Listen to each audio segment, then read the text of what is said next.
Hey everybody, Crow back again, and I want to make a video on a game I recently finished, Persona 5 Royal. Now I know it's been quite some time since this game was released. I don't even remember when it was released, sometime this year. And I want to make a video of this because not only did this take me quite some time to play, I didn't start playing it until the end of May, but I just recently finished it. What is today? Today is the 30th of August. No, this is just going to be a rambling train of thought. What I usually do is I just kind of ramble on my thoughts, and then I'll edit the video down later. This is one of the very few games I've actually platinum. It's like one of the easiest games I've platinum. When I look, 16.5% of the people that have played this game have platinum. That when I play games, I don't go out there trophy hunting or something. But when I actually do play it and I finish it, I look at the trophies. When I checked this, I was like, oh, I only have 4 more to go. But you know what? I think I'm going to save the trophies part for near the end of the video when I talk about the game, because then it'll kind of make a little bit more sense. So before I start really talking about Persona 5 Royal, I want to talk about a brief history of me with the Persona series. Now, when the original Persona game came out, at least in the US, I did buy that one, just saw it on the shelf and bought it, and I really enjoyed it, and I played through it multiple times. I do have the PSP remake of it, but I've never played this because I kind of really didn't feel like, playing it. I just never did for some reason. But then I kind of lost track of the Persona series. I know there's Persona 2. There's 2 Persona 2s, in fact. It just kind of flew under my radar. But then Persona 3 came out, and that was kind of a biggish deal. That was making around. I was at least aware of it. At least people on YouTube and stuff were talking about it way back when YouTube was new. I've not played this. But then Persona 5 came out, and this is when it was kind of starting to get really big deal, the Persona series. And then I saw this Persona 5 Steelbook sitting at Target, and I didn't know if I was gonna buy it. And I was like, hey, I don't like playing games out of order, and everybody's talking about how good this game is, and you don't need to play the previous ones to play it. So I did get this, and I played it, and I really enjoyed it. And since they were like, well, if you really enjoyed that, you should play Persona 4 Golden. So I did pick up Persona 4 Golden used, and I played through it. And I think I might like this one the most out of the series so far. I really enjoyed this one. I played it on the PS TV, one of the few games that actually Sony didn't block from actually being able to play on the PlayStation TV. And that's how I played this, and I really enjoyed it. And then I found out that, you know what, they did just sell the Steelbook, and I was like, okay, you got me again. I bought the Steelbook, just the Steelbook, and it was like the same price as the regular game too. So yeah, I played it, and I played it for the last 3 months. So if you're not familiar with how these Persona games work, at least since Persona 3, the game, I would say, is divided up into 2 different sections. The first section is maintaining your social life. Basically, every day you go to school. If it's a school day, you can hang out with people, you can do other things. And what this does is it raises certain social stats, raises confidence levels with your friends. And every time you do that, the time ticks away and the calendar moves on, and you have a certain date to accomplish certain things. And then there's the, at least in Persona 5 Royal and Persona 5, of course, there's the metaverse, where you go into somebody's palace or mementos, which is in the metaverse, and that's where all the actual RPG fighting and just the dungeon crawling it takes place. And the 2 intertwine in that the more you raise your confidence levels or your social stats or whatever, the more abilities you'll have while you're fighting. Or at least you'll have advantages, and maybe perhaps you can gain more money, or you can negotiate with demons better, things like that. Now, I don't want to really talk too much about Persona 5 itself, because I have a whole other video that I made for that, and I'm just gonna link that in the description below. What I wanted to concentrate on are the differences between Persona 5 and Persona 5 Royal, and whether or not I feel it was worth it to go ahead and get this. Now, I don't want to go into everything, and this is, of course, just me thinking off the top of my head, just kind of an ad hoc video, if you will. But right off the bat, you've got some new characters. You've got Kasumi and Dr. Maruki, and you've got more time that's kind of added onto the end of the game where of course these new characters are going to shine a little bit more. But what I found interesting is that the game kind of plays exactly the same as Persona 5, story-wise for the most part, except, and it's funny, as I played Persona 5 like 3 years ago, so as I'm playing it, I'm trying to remember, it's like, I remember this part, I don't quite remember this part, is this part new? And, but again, with these new characters showing up, you're like, oh yeah, this is definitely new. So it was, for me, it was interesting, even though I've played Persona 5, because it was kind of like planting the seeds of what was going to happen post-game, because the really new stuff doesn't happen until after Persona 5 ended. And even though it's the same story and it's based time-wise, you might think, well, where did they stick all this new time? Well, if Persona 5 kind of ended at the end of December, whereas in Persona 5 Royal, the game doesn't really end until the beginning of February. So you're getting a whole extra month. And because of that, I feel like, and along with some other changes, I felt that Persona 5 Royal was significantly easier than Persona 5. Now, Persona 5 was the first one I kind of played with this whole social stat engineering thing or whatever included. So I screwed up quite a bit the first time I played it. But then I played Persona 4 Golden, and I kind of got more accustomed to it. So this is really my third attempt at a game like this. So I kind of was better off managing my social stats and my confidence skill levels and whatnot. So I was doing way better to begin with. I maxed out all these social skills like halfway through the game. So a lot of the stuff didn't even really matter for that, because everything was just maxed out kind of fairly early on in the game, if I think about it, or way earlier than I did it the first time. So I think a little bit of that has to do with the changes that were made, because now you could do some stuff in the evening, whereas before you couldn't, especially after Mementos. And I kind of had an idea of which confidence to level up first. For example, your teacher as the maid, if you manage to level her up all the way, you can get a massage after you come back from Mementos, and then you can continue doing stuff throughout the day, whereas normally you would just have to end it there. So things like that I managed to do better. But oddly enough, I did not still max out all the confidants. There were two that I didn't, and if you're curious which two I didn't, I was one level short from maxing out Haru, and that's just because I just kind of maximize other things times, because in order to actually get the real ending and continue with this, there's certain things you have to do, confident levels and everything, and I was following a guide just to make sure that I got that, because I didn't want to have to screw up and have to start the game again. While we're talking about that, I did also use the guide for all the school answers and everything, which is, I honestly, if you call that cheating or not, whatever. It's just that I feel like you're just punished unfairly for not knowing the answers to those things. But yeah, Haru, I just ran out of time. I was just one level short. And the other one I didn't max out, I can't remember his name. He's the politician. And the reason I screwed up that one so badly is because you cannot talk to him again after a certain date in the game, which is like the election day, because of course he's a politician. But in order to start his confidant leveling up or whatever, you have to give a job at the beef bowl shop in town. I kept looking. It's like, where's this pamphlet for the beef bowl shop? Where's it? I was like, it's got to be here. It's got to be here. And I couldn't find it until I realized that the pamphlet didn't say beef bowl shop. It was the name of the store, which didn't give me a hint that it was the beef bowl shop.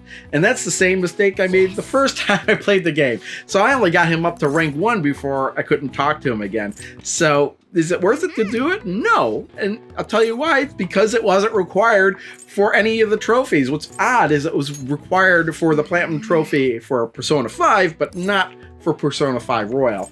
So yeah, there were little additional touches here and there. I liked how during the battling system, status effects could lead to using special techniques on them that you couldn't before. Sometimes there's these mad mon demons or whatever that pop up, and focusing on them and killing them make them explode and damage all the other monsters. I thought that was really cool. In Mementos particularly, I really like the changes they made to mementos, so it was not as repetitive as before. Mainly, there's a new character that shows up down there called Josie. He shows up and you don't know why he's down there, but he wants you to collect flowers. So you collect flowers and then you collect stamps. You have to find all the stamps in the different sections of mementos, and then you find him, and then you can trade in the flowers for items. And you can increase, the items that you find in mementos. You can increase the experience you gain while in a mementos. Or the third thing, what was the third thing? Oh yeah, the third thing, money. You can increase the amount of money you get while, could double the money, double the experience, whatever. And the more you max those out, the faster you'll level up, the more money you'll have just by hanging out in mementos. So I thought that was really cool. And then, of course, after the game ends, you go back to mementos 2. It's a little bit of a spoiler, and even that expands a lot as well. It's like, oh, I remember this from the original game, but man, just little twists on everything, everywhere. Also, the other thing that made fighting even more enjoyable was sometimes getting the showtime moves for these characters. It's like a tag team maneuver that characters can learn with one another. I don't think I got them all, and I don't know what the trigger was for them to just happen, but I thought the showtimes, whenever that would happen, is, yeah, I gotta do the showtime. Only a couple times it just wasn't feasible to do it. Do the showtime, and then you'd get this really cool animation of of these characters doing their, it's the same thing again and again, but I found it cool every time I saw it.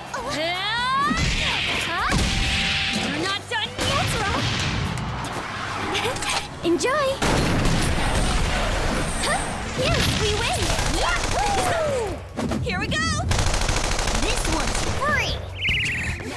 Get out, dumbass! Here you go! My treat!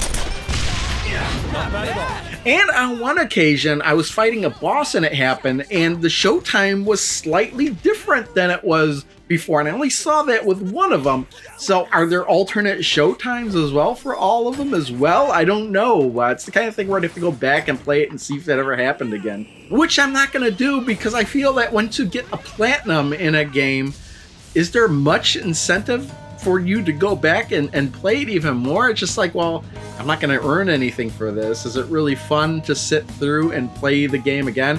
In fact, once I finished the game, I was like, okay, well, I'll get the rest of the trophies when I play New Game Plus. So I jumped in New Game Plus and I started playing. I was fast forwarding through all the scenes. I was trying out some different outfits and everything. And I beat the first palace again in like no time flat, of course.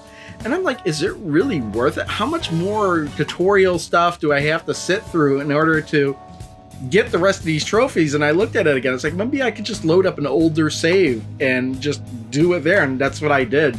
And once I did that, it's like, do I really want to play through this game again? I know there's extra hidden bosses and stuff like that, but honestly, that kind of stuff were trophies that were in Persona 5, but they're not in Persona 5 Royal. So yeah, Persona 5 Royal is a much easier game to get a platinum on. I did enjoy my time with the game, but after playing it for 3 months, I'm ready to move on. If you're wondering what those trophies were that I didn't have, I didn't get the one where you had to pass out at the bathhouse, because I just never went to the bathhouse apparently. So I just loaded a game save and went to the bathhouse, bam, trophy. The other one was getting a gallows execution. I just realized I'd never done that in the Velvet Room. So of course I went in and did that in the Velvet Room.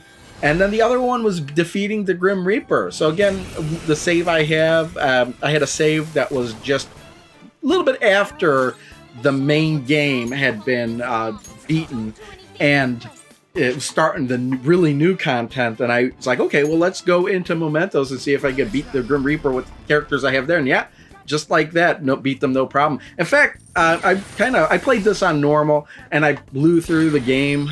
There's only one boss fight that gave me a whole bunch of trouble. It was, I think it was Okimura's boss fight. I died on that several times. It was just because the party I had wasn't like the right party, and once I got it right, I was able to beat him with barely any problems. I could have been leveled up a little bit more at that point, I think. But but yeah, this game is all about being prepared. Once you're prepared, you could blow, if you know what's coming and if you're prepared and you know how to counter what the enemy's coming at you with, you could easily overcome anything in the game. But it is fun trying to figure that thing out. It's more like a puzzle than it is just brute forcing yourself through the game. And as for the post-game content with the extra characters, there are some interesting twists that I really did not see coming at all. In fact, even after looking at guides and stuff, one of the twists I'm surprised I was still surprised at because I didn't run across a spoiler for it. So there is a really interesting twist in the game. Although you could kind of see something like that coming because there's something unusual about one of the characters' confident leveling systems, and you could just see once you get it maxed out that something's not quite right there. But the twist on it I still did not see coming. But yeah, the final Persona 5 Royal boss itself really didn't surprise me. It was still pretty cool. It's still a pretty cool fight, don't get me wrong. But I don't know if it was any cooler than the original boss fight that you kind of just did right before doing the new palace. Oh, that was the other thing I totally forgot about. There was also these, the palaces themselves have been tweaked slightly because now you had a grappling hook that you could get the places that you couldn't get before, so they kind of changed the layouts a little bit that way. Also, they added these seeds, will seeds, that's what they're called, throughout the game, and if you could find the hidden areas where all these will seeds were in the game, then you can get an extra item. And once you hit a certain part of the game, it seemed like I had like a ton of money. I was overpowered and just kind of blew through the game. But then again, I like to take my time in mementos. I spend a lot of time in mementos, and that may be one of the reasons why I clocked in about 158 hours before the game was finished on my end, because you could probably finish the game a lot quicker than I did. But man, I love to take my time. I love to find all the stamps that you could in mementos, and that took quite a bit of time as well. And then I was like, well, let's stay down here as long as possible until I can't really do anything anymore. Yeah, that's part of the reason why I spent so much time with the game. And another big thing in the Persona series is the Velvet Room. And in the Velvet Room, primarily the reason you would go there is as you negotiate with demons and stuff, you could gain those demons' trust. And what you could do in the Velvet Room is kind of merge them together and create a new monster.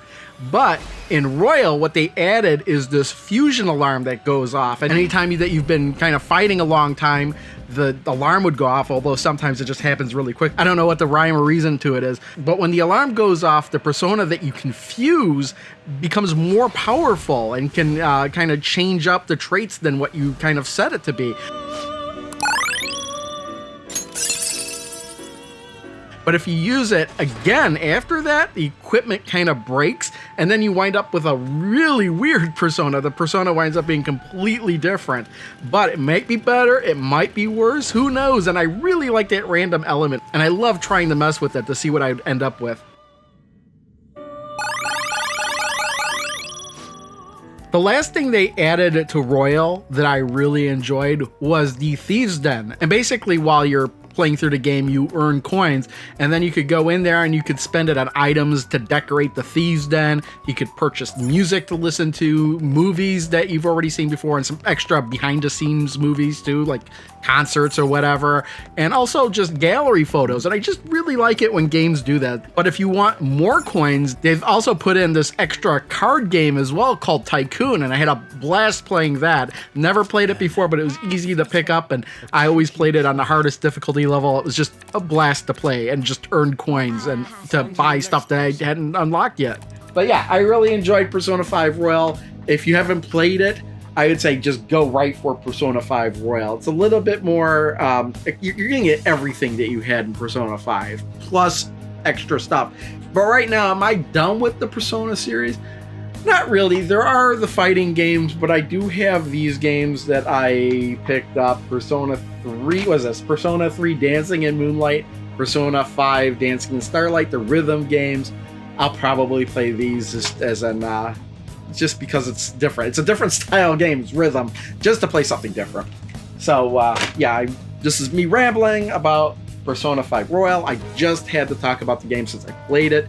Not only did I just play it, I played it for the last 3 months, and I platinumed it. So of course I got to make a video of it, even if barely anybody that's subscribed to my channel will watch it.